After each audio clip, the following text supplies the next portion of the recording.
Mixing பவுல்ல 1 cup அளவுக்கு நான் வேர்க்கடலை எடுத்திருக்கேன். இது வந்து உள்ள சேர்த்துக்கலாம். இது வந்து பச்சை வேர்க்கடலை தான், வறுக்காத வேர்க்கடலை. இதுல வந்து சொத்தப்பருப்பு எதுவும் இருந்துச்சுன்னா எடுத்துட்டு நல்ல பருப்பா பார்த்து எடுத்து சேர்த்துக்கோங்க. இப்ப இதுல மசாலா நான் 1 டேபிள் ஸ்பூன் அளவுக்கு காஷ்மீரி ரெட் சில்லி சேர்த்திருக்கேன். இது கொஞ்சம் காரம் குறைவா இருக்கும், நல்லா கலரா இருக்கும்.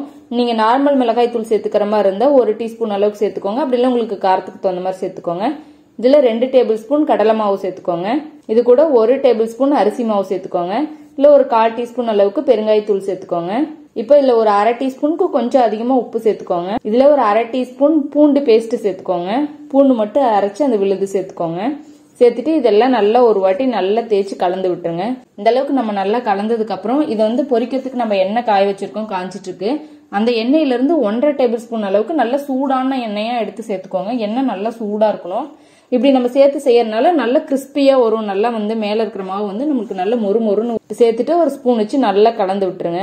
இந்த அளவுக்கு கலந்ததுக்கு அப்புறம் இப்போ வந்து நம்ம தண்ணி வந்து இதுல சேர்த்து நம்ம பிசைஞ்சுக்கலாம். தண்ணி வந்து இதுல ஊத்தக்கூடாது, தண்ணி வந்து தெளிச்சு பிசையணும். ரொம்ப தண்ணியும் சேர்த்துடக்கூடாது. கொஞ்சமா ஒரு 2 டைம் வந்து 2ல இருந்து 3 டைம் கொஞ்சம் கொஞ்சமா தெளிச்சு அப்படியே வந்து நம்மள தேய்ச்சி பிசைஞ்சு விட்டுக்கணும். உதிரியாவும் இருக்கணும், அதே சமயம் நல்லா மாவெல்லாம் கோட்டாயும் வந்திருக்கணும். அப்பதான் நல்லா சூப்பரா வரும் டேஸ்டா. இந்த அளவுக்கு கொஞ்சம் கொஞ்சமா மட்டும் தண்ணி சேர்த்துக்கோங்க. தண்ணி ஊத்திராதீங்க, சும்மா லைட்டா தெளிச்சு இப்படி பிசைஞ்சுக்கோங்க.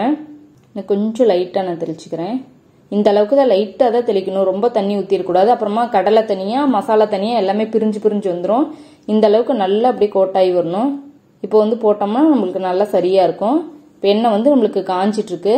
இப்போ வந்து போட்டு நம்ம பொரிச்சிடலாம். எண்ணெய் வந்து நல்லா மீடியம் ஃப்ளேம்ல தான் இருக்கும், இல்லைன்னா போட்டோன்னே கடலையெல்லாம் உள்ள கரிஞ்ச மாதிரி ஆயிரும்.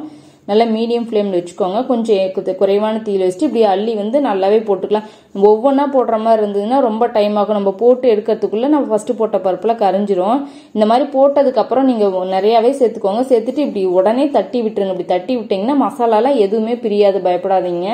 இந்த அளவுக்கு நல்லா தட்டி விட்டுருங்க. ஒரு மாதிரி தட்டி விட்டீங்கன்னா இது மாதிரி உடனே உதிரியா ரொம்ப நேரம் கழிச்சு போட்டதுக்கு அப்புறம் கொஞ்சம் நேரம் கழிச்சு தட்டக்கூடாது. அப்போ வந்து மசாலாலாம் உடஞ்சி பிரிஞ்சிரும். போட்ட உடனே இந்த மாதிரி கலந்து இப்படி லைட்டா டேப் பண்ணி விட்டீங்கன்னா ஜல்லி கரண்டியில வச்சு தனித்தனியா எல்லாம் உதிரியா நல்லா வந்துடும். நம்ம ஒவ்வொன்றா போட்டு பொரிக்கும் போது என்னன்னா ஃபர்ஸ்ட் போடும்போது போட்டது எல்லாமே கரிய ஆரம்பிச்சிடும். நம்ம எல்லாம் போட்டு முறிக்கிறதுக்குள்ள இந்த அளவுக்கு போட்ட உடனே பாருங்க நல்லா கலந்து விடுங்க. ஈவனா எல்லாமே கலந்து விட்டுட்டு நல்லா சிம்லயே கொஞ்சம் வச்சு நல்லா வேக வைங்க. அப்படியே தூக்கி குலுக்குனீங்கன்னா இந்த அளவுக்கு நல்லா சத்தம் வரும். நல்லா நம்மளுக்கு நல்ல கிறிஸ்பியா நல்லா மொறுன்னு வரும். இந்த சலசலப்பு எல்லாம் அடங்கினோடனே நம்ம எடுத்துடலாம். இப்ப நல்லா ரெடி ஆயிடுச்சு.